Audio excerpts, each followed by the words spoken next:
Bueno, relaciones directas con fenómenos de violencia, particularmente en final de la década del 80 y comienzos de los 90. Viví una situación particular por todo el fenómeno del narcotráfico y particularmente la embestida que hizo Pablo Escobar y todo su entorno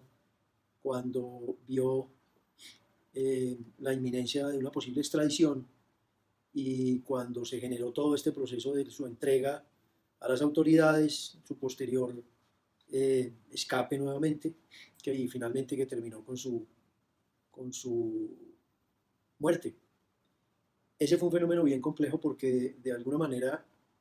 hubo un momento cuando se recrudeció la violencia por parte de Pablo Escobar y todo su entorno. No estábamos a salvo en esta ciudad, en Bogotá, aunque fue un fenómeno que se concentró en Bogotá, en Medellín y en otros sectores, digamos, del Valle de Aburrá y demás. Pero particularmente en Bogotá también se vivió de manera muy fuerte porque el objetivo de Pablo Escobar era presionar a las autoridades, era generar zozobra y generar una muestra de muchísimo poder, de hacer mucho daño, y efectivamente lo hizo. Y puntualmente, una de esas noches terribles de los finales de los 80, eh, presenciamos con varios compañeros de la universidad, entre el recorrido que hacíamos de la Universidad Javeriana a la calle 57, a Chapinero, digámoslo así, como con carrera 17, presenciamos en una sola noche la explosión de 5 bombas que habían puesto en diferentes lugares de ese sector, particularmente en los cajeros automáticos. Eso nos hizo que más o menos tuviéramos que hacer ese recorrido escondiéndonos en los jardines de algunas casas, inclusive entrando a establecimientos públicos a tratar de refugiarnos, porque no sabíamos de dónde venían las explosiones. Fue una situación de muchísima zozobra, las calles se quedaron prácticamente solas y realmente sentimos muchísimo temor de que pudiéramos ser víctimas, como lo fue mucha gente inocente en este país, de una andanada de violencia y de una agresividad y de un desenfreno sin medida, particularmente del estallido de bombas. Esa fue una vivencia puntualmente esa noche, una noche de finales de los 80, pero que se repetía regularmente en Bogotá. Era muy complicado salir a los centros comerciales, recomendaban que no fuéramos a centros comerciales porque era frecuente que estuvieran amenazas de bomba. Eh, y así efectivamente hubo muchísimas situaciones que nos llevaron a que teníamos que tener eh, un particular cuidado de movernos en la ciudad porque podíamos ser blanco de esa obra maléfica de Pablo Escobar. Bien, el hecho de que se suscitara esa oleada de violencia de esa manera tan absurda y de esa manera tan desenfrenada, porque no había límite, no había mesura, si es que se puede llamar a mesura en una situación de violencia como la que vivimos, pero no había actores eh, o blancos identificados. Los blancos podíamos ser cualquiera de nosotros, porque fue una violencia indiscriminada. De hecho, bombas como la bomba del DAS, que acabó prácticamente con un edificio entero, la bomba del centro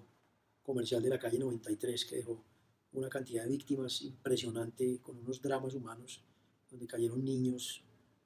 bueno, personas de todas las condiciones, y donde en cualquier momento podíamos llegar a ser víctimas y a ser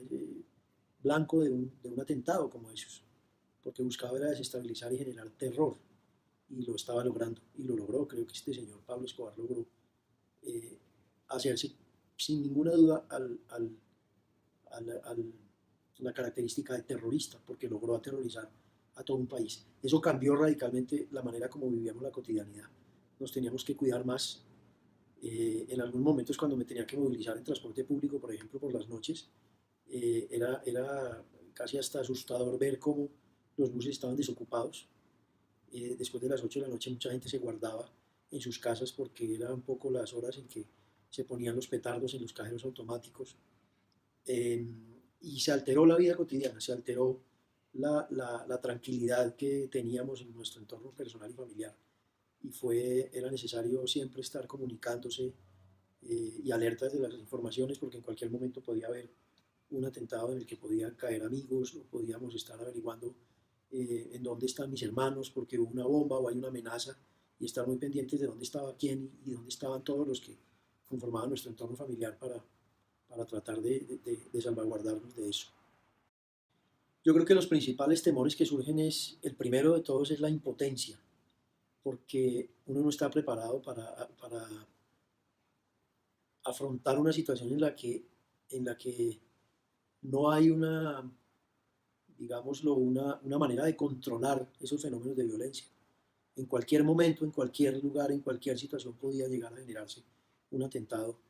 completamente irracional. Entonces los temores eran un poco esos, era el temor a poder caer en una de esas situaciones, el temor a que alguno de los miembros de la familia, de los seres queridos, pudieran caer en una situación de esas y, y que pudieran alterar la vida normal de la familia. Yo soy de una familia muy extensa, muy grande, de muchos primos, de tíos, entonces digamos que la preocupación era esa, y puede sonar un poco, eh, digamos, egoísta o individualista pensar no solamente en su entorno, pero en ese momento el temor era inmediato, la vida cotidiana se alteró y allí se instaló el miedo, ese miedo que tenía el país, ese miedo que se ha vivido en las zonas rurales durante tanto tiempo por la violencia,